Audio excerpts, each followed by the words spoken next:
Hey everyone, आज की जो रेसिपी ना जितने कम सामानों से बनती उतनी ही टेस्टी और उतनी ही आसान है। खाना तो हर किसी को पसंद होता है, लेकिन इसे बनाने में बहुत लोगों को काफी डिफिकल्ट और काफी प्रॉब्लम आती है, क्योंकि इसको बनाने का एक सही मेजरमेंट होता है। इसके लिए हम महंगे महंगे मेजरिंग कप और मेजरिंग स्पून खरीदते हैं, लेकिन आज की रेसिपी देखने के बाद आपको किसी भी मेजरिंग कप और किसी भी मेजरिंग स्पून की जरूरत नहीं होगी। घर की नॉर्मल कटोरी और नॉर्मल स्पून से मैं आज आपके साथ ये रेसिपी शेयर करूंगी। साथ ही आपको इसको बनाने के लिए कोई दही नहीं, कोई इनो नहीं, ना किसी बेकिंग पाउडर की जरूरत होगी। वीडियो पसंद आए तो लाइक कीजिए, ज्यादा से ज्यादा शेयर कीजिए। तो चलिए शुरू करते हैं आज की मजेदार सी recipe. Hi everyone, welcome back to my channel. मैं हूँ छाया, स्वागत है आपका हमारी माँ बेटी किचन पर। तो फ्रेंड्स, सुबह का नाश्ता होता है, बहुत भागदौड़ होती है और ऐसा लगता है कि कोई ज्यादा सा नाश्ता झटपट से बन जाए, तो जिसके लिए मैंने एक घर की नॉर्मल कटोरी सेट कर ली है। ये कोई कटोरा वगैरह नहीं है, कटोरी है। एक कटोरी हमें थोड़ा दबा दबा के बेसन लेना है। तो चलिए पहले मैं डिब्बे को जगह पे रख देती हूँ, जिससे मेरी जो किचन है बिल्कुल भी मैसी नहीं होती है। तो चलिए अब मैंने एक बड़ा सा बाउल ले लिया है। छोटा नहीं लेना है आपको, थोड़ा सा बड़ा लेना है। और घर की जो नॉर्मल चम्मच होती है ना, इससे मैं सारी चीजें मेजर करके बताऊंगी। तो इसी से हमें चाहिए चीनी। इस नाश्ते का जो फ्लेवर होता है ना, खट्टा, मीठा, तीखा, चटपटा सारे मिलते हैं। तो इसी से मैंने ले ली है 3 चम्मच के करीब चीनी। यदि आप थोड़ा कम लाइक करते हैं तो कम भी डाल सकते हैं, लेकिन बिल्कुल भी स्किप नहीं करना है।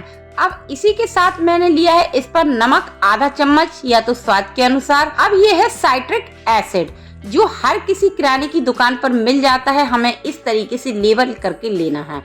देखिए इस तरीके से मैंने लेबल कर लिया है। ये हमें लेना है 1/3 चम्मच। ऐसा मान के चलिए 1 चम्मच के में 3 हिस्से करना है, तो 1 हिस्सा डालना है, 2 हिस्सा बचा लेना है। थोड़ा सा हींग डालेंगे। अब मैंने इस पर लिया है कुकिंग ऑयल। मैं फॉर्च्यून का यूज करती हूँ, लेकिन आपको सरसों के तेल का यूज नहीं करना है। नॉर्मल चम्मच से मैंने 4 चम्मच के करीब डाला है, इससे ज्यादा आपको नहीं डालना है। इससे ढोकला खाने में आपका सूखा सूखा नहीं लगता। पानी है वो भी आपको मेजर करके लेना है। ये मैंने 1 कटोरी भर के बेसन लिया है, तो 1 कटोरी ही मैंने इस पर पानी लिया है, लेकिन पानी हमें एक साथ बिल्कुल भी नहीं डालना है।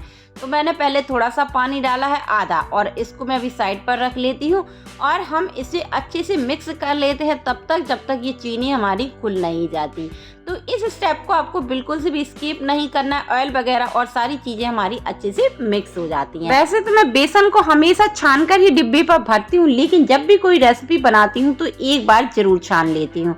लेकिन ढोकला की बात करें तो इसमें आपको छानना बहुत जरूरी है। आप चाहें तो इसको 2 बार भी छान सकते हैं। इससे जो बेसन है काफी एरी हो जाता है और ढोकला हमारा काफी बढ़िया फूलता है। आपको इस पर फाइन बेसन की जरूरत होती है। यदि आपके पास फाइन बेसन नहीं है तो मैं आपको आगे बताऊंगी, क्योंकि भाई मेरे पास भी नहीं है। देखिए इसको मैंने छान लिया है। अब मैंने लिया है हल्दी। हल्दी हमें कितनी डालना है? यदि ज्यादा डाल देंगे तो रेड स्पॉट आ जाएंगे, बस चुटकी से 2 चुटकी।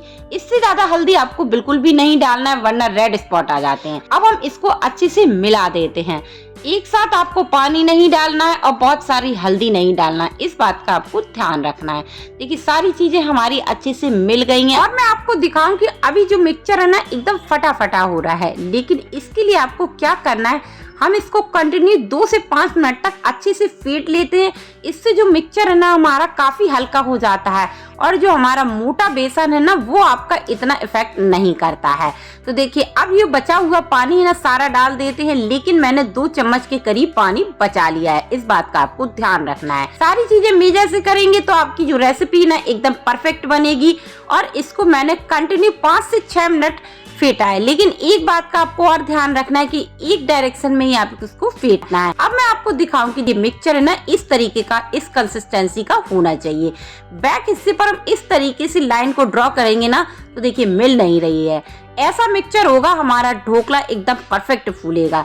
तो चलिए इसको मैं कवर कर देती हूँ। मोटे बेसन है ना, तो आपको फूलना बहुत जरूरी है। इसको साइड पर रख दिया है, गैस को ऑन कर लिया है। एक कढ़ाई रख दी। जिसके पास स्टीमर नहीं होता है तो घर की नॉर्मल कढ़ाई में भी हम इस रेसिपी को बना पाएंगे। तो पानी डाला है मैंने, ऐसा मान के चलिए आधा लीटर के करीब मैंने पानी डाल दिया है। कोई स्टैंड वगैरह हो तो वो डाल दीजिए, वरना आप गैस का ये स्टैंड होता है ना, इसको डालकर प्लेट रख के आप रेसिपी को बना बना पाएंगे। लेकिन मेरे पास माइक्रोवेव का स्टैंड है, मैंने वो डाल दिया। एक प्लेट से हमें कवर कर देना जिससे एयर बिल्कुल ना निकले। इधर मैंने ले ली है कटोरी, क्योंकि आज की जो रेसिपी ना मैं कटोरी में बनाने वाली हूँ। लेकिन जो कटोरी लेना है वो नीचे से ऊपर एक सी होना चाहिए। हल्का सा हमें ऑयल से ग्रीस कर देना है, कोई भी कोना नहीं छोड़ना चाहिए, वरना ये आराम से इजी डिमोट नहीं होते हैं। अब देखिए इसको मैं अभी साइड पर रख देती हूँ। लेकिन आपको एक बात का ध्यान रखना है, पहले से स्टीमर रेडी करना है और मोल्ड रेडी करना है। चलिए अब हम अपने बैटर को चेक कर लेते हैं। इतने में जो बैटर है ना हमारा अच्छे से फूल जाता है और थोड़ा सा जो मोटे कण होते हैं वो भी फूल जाते हैं। ये लिया है मैंने खाने वाला सोडा। इस तरीके से लेवल करके आपको 1/4 चम्मच लेना है। जो बचाया हुआ 2 चम्मच पानी था वो भी हम इस पर डाल देते हैं। तो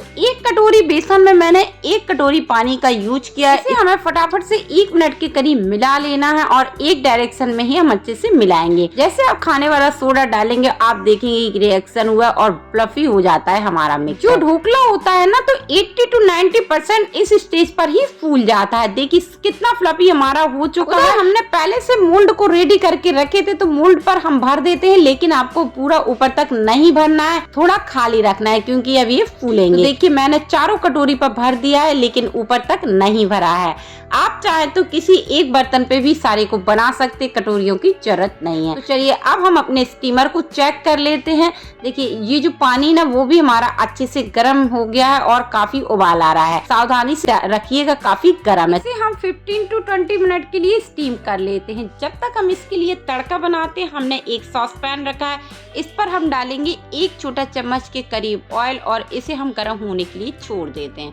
ऑयल हमारा गर्म हो गया है। अब हम डालेंगे 1 चम्मच के करीब सरसों के दाने और साथ ही मैंने ले ली थी 2 हरी मिर्ची स्लेट में कट कर ली थी। इसको हम थोड़ा सा फ्राई कर लेते हैं।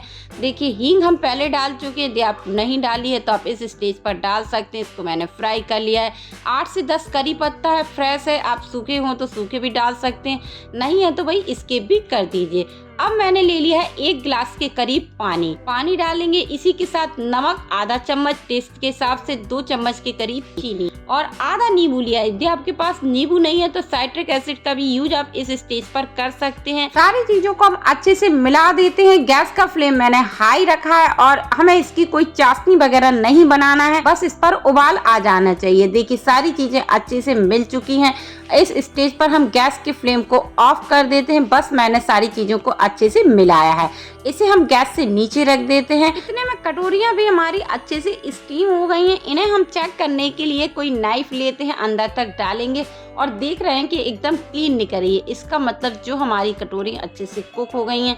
एक एक करके हम सावधानी पूर्वक से इसको निकाल लेते हैं। अभी ये काफ़ी गर्म है तो इसको हम ऐसे ही छोड़ देते हैं जब तक ये थोड़ी ठंडी नहीं हो जाती। देखिए कुछ देर बाद ये आराम से ठंडी हो गई हैं। देखिए बहुत ही आराम से ये डीमोट हो जाएंगी क्योंकि ऑयल से ग्रीस किया था और कुक होने के बाद अच्छे से ये डीमोट हो जाती है। देखिए कितनी बढ़िया इस पर जाली आई है, एकदम परफेक्ट जाली आई है और बिना किसी इनो के हमने इसको बनाया। इसी तरीके से हम सारे को डीमोट कर लेते हैं। बहुत सारी रेसिपीज आपने देखी होंगी लेकिन गारंटी इतने डिटेल में आपको किसी ने नहीं समझाया होगा। ये जो हमारा ढोकली की सतह है ना जो ऊपर वाली, वो हमें नीचे रखना है। ऊपर साइड से ये जाली नहीं होती, नीचे साइड जाली होती। इस तरीके से हल्का गुनगुना पानी और हल्का ही गुनगुना ये हमारी कटोरी ढोकला है। तो हमने इसको अच्छे से पानी डाल दिया है, थोड़ा जूसी बनाया और ये देखिए बहुत टेस्टी एकदम सुपर हिट ये हमारे कटोरी ढोकला बनकर तैयार हो गए हैं। पसंद आया हो तो लाइक कीजिए, ज्यादा से ज्यादा शेयर कीजिए।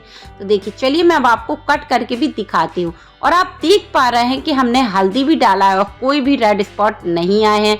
जो आपको ये दिख रहा है थोड़ी सी लाल मिर्च मैंने स्प्रिंकल की है। कितनी बढ़िया जाली आई है, बहुत ही परफेक्ट ये हमारा कुक हुआ है।